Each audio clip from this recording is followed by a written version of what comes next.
All right. Oh, I just lost everything that I was gonna say. Um, I think I had one thing in mind that I was gonna say right at the beginning of this, but other than that, like everything that I thought that I was going to say, like the second I started recording, it seemed like everything I was gonna say just got lost. I don't know if it actually did, but I do know that I had something at the beginning I was gonna say that got lost. But I guess this is a good enough intro. So, anyways, this movie, I found out about it, and I was like, okay, this looks right up my alley. This looks like it's gonna have everything that I would want, like in a like out of a movie. And so I was like, okay, great. I'm really looking forward to this. Can't wait till it comes out. Then my theater didn't get it, which they don't get a lot of stuff. I mean, just like they got this they got Just Getting Started, which you probably haven't even heard of, even though it does have Morgan Freeman and Tommy Lee Jones. It looks like a straight to DVD movie. They got that over The Disaster Artist. Excuse me. And just, you know, some of the decisions that my theater makes are pretty stupid. But sometimes if like I think maybe they choose not to, but then they hear so many good things about it, they're like, oh, well then maybe we should get it because maybe people will see it. I don't know. But anyway, so I was like, okay, maybe we'll get it later. We didn't get it. So I was like, okay, fine, I'll rent it on Redbox. Never came to Redbox. After I was done watching this, I wanted to see if I could buy it on Amazon on Blu-ray because I'm trying not to get DVDs anymore, but I would want this on Blu-ray. It's that good. And I don't think you can even buy it on Blu-ray.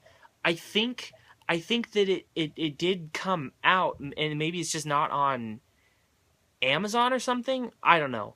But yeah, so all that I know that you can see it is I saw that it was available to rent on iTunes for $1 cheaper than the usual. I think mostly just like ones within the last year or two, $5 instead of $6. Um, and then which I'll tell you in a second. The other place, the place that I watched it. Um, but yeah. So, anyways, this movie it's really good. Like I had high expectations because, like I said, I wanted to see it. Then the theater didn't get it. Then I wanted to see it at Redbox. They didn't get it. Then I wanted to try to, and then you can't even buy it on physical copy. So it just every time I tried to see it and couldn't, it just raised my expectations. That happens with a lot of movies when I really want to see it and then the theater doesn't get it. If the theater doesn't get it, it's just going to escalate into really wanting to see it and just and then most of the time I think that doesn't pay off. But that's what happened with this. And I got to say I didn't really know what it was going to be about because I really don't like knowing what the movies are going to be about. I just kind of like knowing it's got like I'll just be like, okay, it's called whatever. Oh, it's got whoever in it. Oh, it's got good reviews. That's it. You know, I'm done. I don't need to know anything else, and I don't really want to know anything else. I didn't really have expectations except that it would be good. But like because I didn't know anything, I had like an idea of what it could be, and like it wasn't exactly that, but like that's just my idea based off of I think I might have read the plot just to make sure that I really did want to see it that badly because we didn't get it. So I was like, I probably will never see it. So I wanted to make sure that I actually did want to see it. So I kind of got a little bit of an idea. It wasn't that, but like that's a uninformed plot, which that happens a lot. And in this one, I just all I really needed was for it to be good, and it's really good. But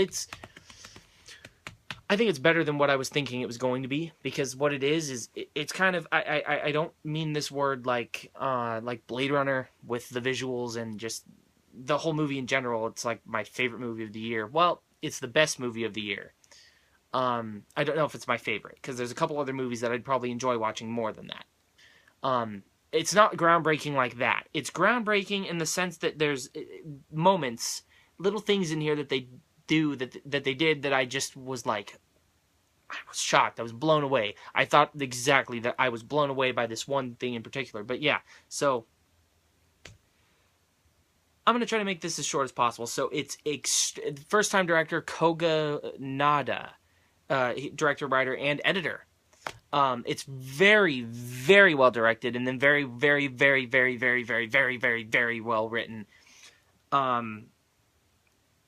I always love when it's one writer director because then it's their movie, or if they work well with someone else, but preferably just them, or at least they're writing and directing, and then maybe some other writers or directors, I don't care, but as long as they're contributing to both. But then this guy edits it too. It's very well edited. It's very, very well shot. I haven't said this yet. This movie needs to get into the Oscars. I don't think it will, because it's very, very, like, unknown, probably. Like, do you even know what I'm talking about here with this movie? Probably not. It needs to get in there. This, like, honestly, Best Picture. That's how good I think this is. But if not for Best Picture, at least, and maybe not director or writer because he's a first-timer, and I guess I can understand that, but I don't care if this guy's a first-time cinematographer, which I don't remember if he is or isn't. It needs to get nominated, because my God, the stuff that he just, oh God. And then the performances. Oh my God, the performances are phenomenal. But seriously, even the directing and writing need to get nominated, because there's this one scene, it's normal, and then something happens and I'm like, oh my God. And I just was like, I almost wanted to be frustrated that I wasn't getting what I wanted to hear, but I, like, was so blown away, like I've already said, and I didn't care. It was so brilliant. And then, yeah, the color palette's really good too. Usually I don't like this kind of color on movies and TV shows, but for this I felt like it worked.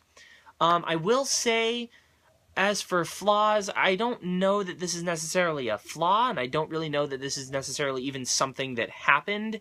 I really need to see this again, but I felt like the first half was really, like, bright. Not really bright, but, like, whatever. And then the second half was, like, kind of darker. Not like what you're probably thinking, but just compared to the first half. And, like, maybe that's because there was, like, they didn't really do much at night in the first half, whereas in the second half they did, so maybe that's all it is.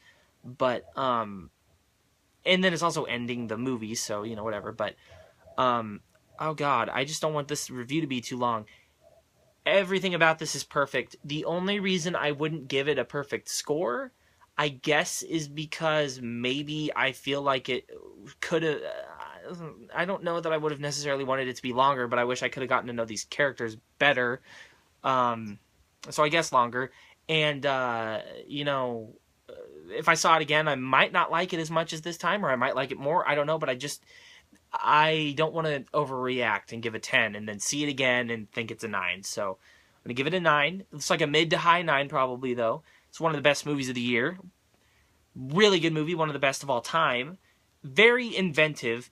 The performances, I already said, were good, but there's this one scene in particular, and sorry this is going to go over 8 minutes, but it's like, so Rory Culkin, I believe that's the Culkin brother that's in this. I just saw him in Signs recently, which, by the way, I saw Signs recently. Actually thought it was pretty good. But it kind of got worse as it went along. But anyways, I saw him in that, and he was just a kid, but I think it was the direction or something, but I just thought he was delivering everything really, like, bad, and, like, not even looking, like they always had him looking away and delivering something, and like a robot.